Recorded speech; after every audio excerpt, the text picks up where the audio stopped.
Hey, welcome to the second edition of my podcast, Debo Onifade. Today I'll be talking further about electricity. And again, let me introduce you to my book, Liberating Nigeria, A Guide to Winning Elections and Reviving Our Country, with forward by Femi Falana SAN. Um, this was published 3 years ago, where I talked about politics and then talked about policies. Today, the maiden edition, I talked about fixing electricity in Nigeria and I highlighted some data. Today, I want to talk about another data that I think is helpful in this solutions conversation. I'll be talking about two countries, South Africa and Vietnam. And I'm not, I'm going to describe the solution. South Africa generates about 60,000 megawatts for 60,000 people, 60 million people. And it's 84 about 84% of South Africans have access to electricity.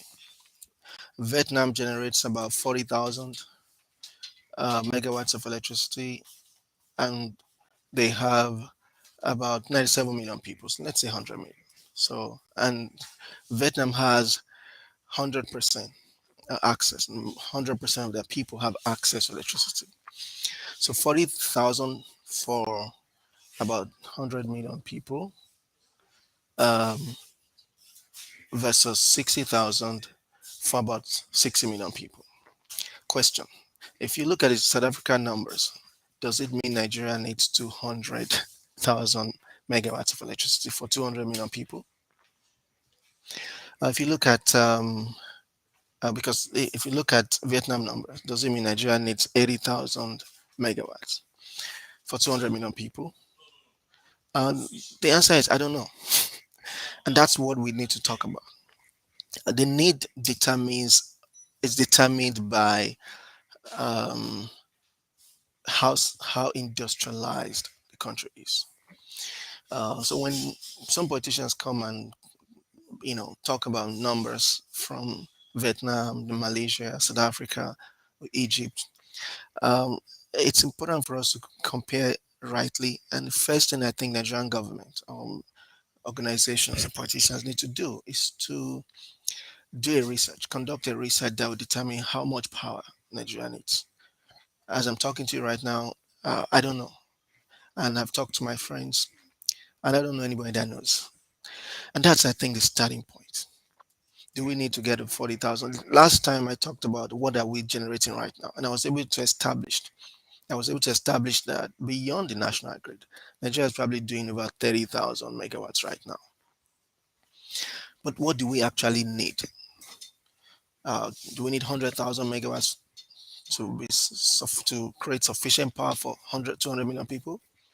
Do we need 60,000 megawatts? And if we need 50,000 megawatts today, how much would we need in the next 10 years? So as we are progressing towards 50,000, how much do we need in 10 years time? Numbers, statistics in Nigeria, I think that's the biggest issue we have. And we need to talk about that. And we need to create a solution. People have to invest in getting the right data. Uh, I don't like the fact that we depend on the West to give us data because most times they are wrong. Just a quick digression. I read recently a Western medium, a Western popular um, uh, um, organization said over 80, close to 90% of Nigerians shop online. That's false. That's a big lie. Wherever it is coming from, I don't want to mention their name. Big lie. But then you use those numbers to go get money from abroad, get funding. But I don't want to go into that. We need to get the numbers right. Our politicians need to talk about our need, and then what's the path. When this government was talking about Siemens recently, the Buhari government, I didn't even understand what they meant. They went to Germany, signed contracts with Siemens. Today, nothing.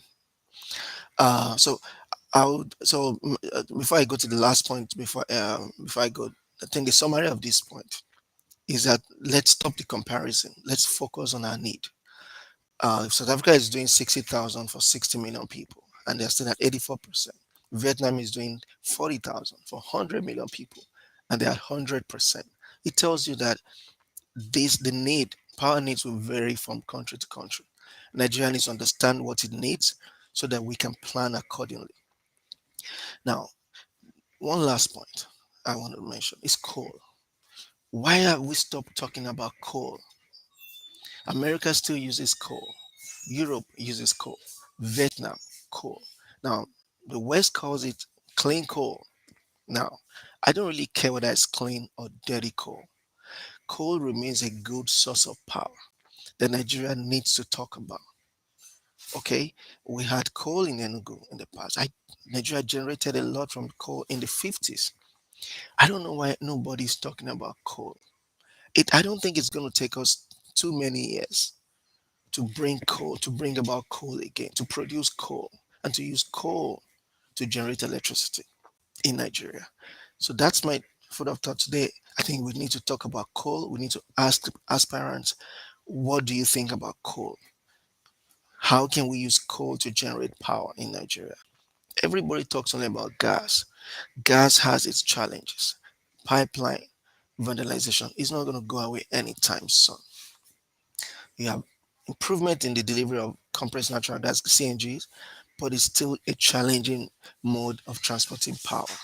You have a lot of issues with propane.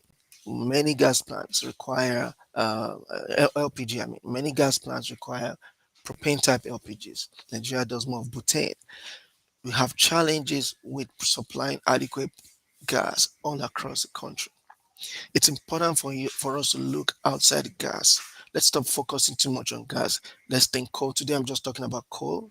Next episode I'll talk about other sources. But I think it's important for us to discuss coal, whether it's clean or dirty coal.